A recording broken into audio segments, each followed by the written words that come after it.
Hey everyone, welcome to today's video. Welcome to the Video Game Fight School channel. Today we're going to be looking deeper into Microsoft's Xbox's policies and a few things that are providing more value to gamers as they consider if their purchase is going to be either an Xbox or if it's going to be a PC or if it's even going to be a PlayStation 5.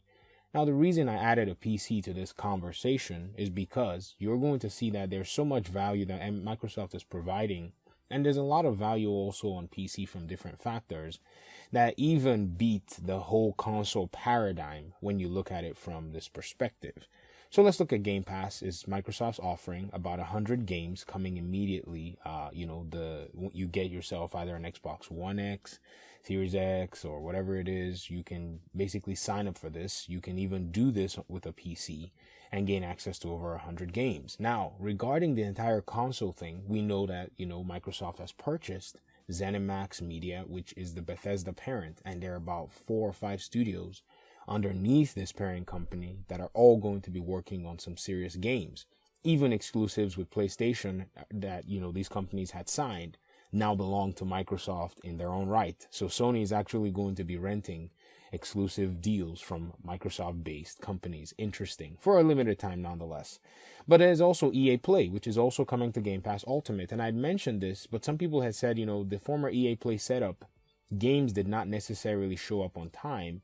And, it probably will be a while before brand new games show up to EA Play on Game Pass. But I don't think that's the case. EA Play is set up to allow for you to be able to play about 10 hours of new games that they release, if you get what I mean. But that same functionality is also going to be coming with Xbox's Game Pass EA Play platform. So if you look here on their website, they've mentioned that EA Play, coming this holiday, get all the benefits of EA Play, including an ever-growing collection of EA titles and early trials of new games before they are released. This is crazy.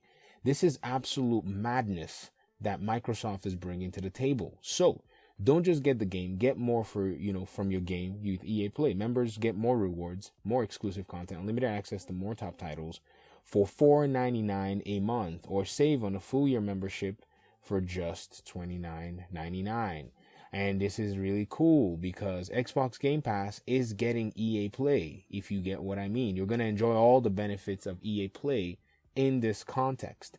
So EA Play, I noticed, has actually gotten a little tweak, because at first they were allowing for people to be able to, pretty much just deal with a lot of the, different aspects of their game. You could play the whole game with the more expensive edition. I think they have 2 different tiers in their subscription service, where one of them you get access to the games and all of that. And I think it used to be called the Gold, but they've kind of tweaked it a little bit.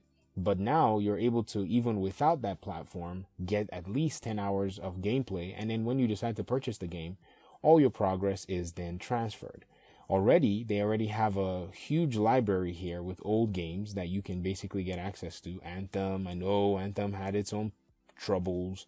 UFC, Unravel. You see Titanfall 2, Mass Effect, Andromeda. You see Mirror's Edge. These are the games that have all been on the EA Play platform. Dragon Age, Plant Zombies, Skate 3, FIFA Collection is basically all here. And you can continue to go back and you can see games like Crysis. You can see games like Dragon Age that EA has actually placed on this platform. And so even though it's not necessarily a huge offering just yet, the new games that EA plans on working and bringing out are going to be part of this ecosystem that Microsoft is building. Then the reason I added PC to this equation is because many people right now have a PlayStation 4, are looking towards buying the PlayStation 5, but Xbox is providing a conundrum for them because of all of this value. It's a huge decision that you now have to make if you want to go either direction. Because yes, PlayStation has all these exclusives, but to be fair, PlayStation exclusives are probably not going to be showing up for at least a few years. And so what do players have to lose, or benefit? Because even these other exclusives, that PlayStation is working on, no one's even certain if they're all going to be PS5 exclusives. Spider-Man Miles Morales has proven that not all of them will be, for now anyways. So Thor Ragnarok, is that going to be a PS5 exclusive, or is it going to come on the PS4? We don't have that information yet. But still, it's something that players will most likely be holding off for if they look and say, well, there's a PS4 version, I'm gonna wait. Uncharted, we don't have any information if that's even going to be coming. The Last of Us, we don't even know if people are going to be willing to play the third one unless they engage in fan service. So what that leaves you with is a PC platform where you can enjoy all the benefits of EA Play, or if you want to play EA games or Game Pass with EA Play at $14 a month, which is going to be much cheaper than you purchasing a lot of the releases on the day they come out. You also have something that we don't necessarily discuss when it comes to PC gaming, and that's the Epic Games Store. If you look through my Epic Games library, I know it's a little darkened, the hue is off when you haven't installed the games. You're going to see a huge number of games. At this point, I think I have over 70 games on here, and I've only purchased about 3 of them. And guess what? The rest of them were all free. This is a crazy deal. And if you look, there are even some AAA titles, be they old, Watch Dogs 1, Watch Dogs 2, The Wolf Among Us. These games, yes, I may not play them, but it's nice to have them. Remnant, which I already bought on Steam prior, eventually became a free game, which was kind of crazy on here. The other Metro games, yes, I paid for Metro Exodus, but Metro 2033, and, even Lego series, which was the time that they gave out a bunch of these Batman games, including the Lego Batman. I was able to snag myself that game. Just Cause 4, free. Grand Theft Auto 5, free. Football Manager 2020, free. A lot of these other games, which some of them are kind of indie in a sense, those were free as well. Borderlands 2 was free. Borderlands, the pre-sequel, was also free.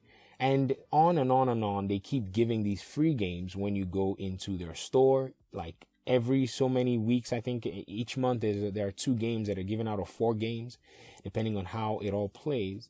And it just goes to show right now that there's so much value in gaming that Sony is not going to be able to keep up with their exclusivity, and they have to bring something to the table. If at this point you have not made up, your mind, then you're in a good place because you're thinking through all of what's, coming, before gamers in this new wave of games and everything. And Microsoft has shown that Sony is not going to be able to keep up with the future unless they change their approach, because going for these exclusive deals is only going to kind of put you in a place where you just have a new console that's not going to really provide much value for you. And usually at the beginning of console generations, it's a little sparse with games because these things take a while to release. Even people say, I want to buy the PlayStation 5 for Godfall. There's going to be a Godfall on the Epic Games Store for a while because it's a Gearbox game. But, right now, no one is really worried about Epic or whatever it is, because we've seen that Epic has come to showcase itself and stay in the market. Yes, competitive in a weird way for some people, but it is what it is. Take advantage of these free games. Take advantage of these free aspects. Take advantage of these free offerings. And I feel like you will be in a place where you get the very best bang for your buck. But it is something worth considering to see how Sony's offerings, right now are trailing behind what Microsoft is doing. So hopefully this video is informative to you. I tried my best to make sure that you have as much ammunition before you make your purchase. And I'll be bringing a little bit more content describing and discussing all of these things for you guys. So thank you very much for your time and audience. If you like the video, you can leave a like. You can subscribe to the Video Game Fight School channel.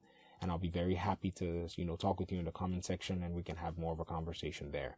Thank you once again. Peace out.